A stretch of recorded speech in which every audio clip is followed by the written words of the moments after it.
Here's the story on what's going on with the City of Ottawa and climate change. The City of Ottawa's official plan is one of the governing documents for the whole city, and it authorizes the City Council to take action on climate change. In fact, it obligates the city to take action on climate change, and there's good reason for that.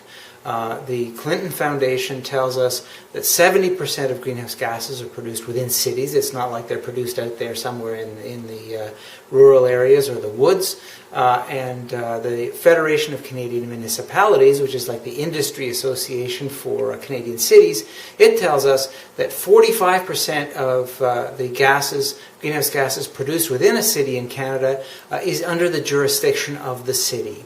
And so that official plan asks the city to produce a greenhouse gas, a climate change management plan, and they did that back in 2004-2005 with the Clean Air and Climate Change Management Plan, but it really hasn't been implemented and hasn't been revisited since 2005.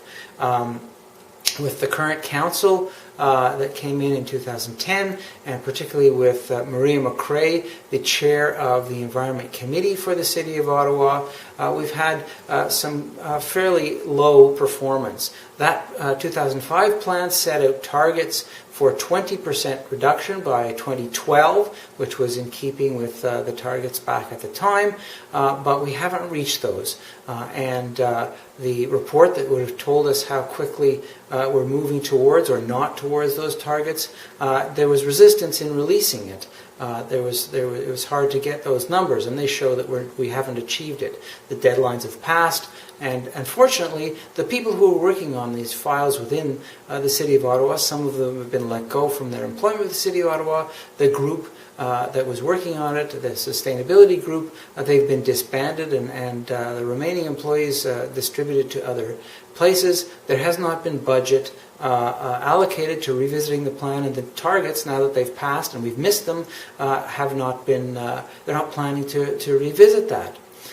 So we've been very lucky with Ecology Ottawa to be able to convince some of the councillors that we are responsible for this, and because of the inability to make progress, a motion was passed in City Council that they would host the city a greenhouse gas roundtable. And we think this is a perfect time for the city to relaunch its climate change strategy. And so I hope that you will contact your city councillor and tell them that you agree with that. And if you would like to give us help at Ecology Ottawa to get the word out to more people, please send an email to volunteer@ecologyottawa.ca, because we could really use your help. Thank you.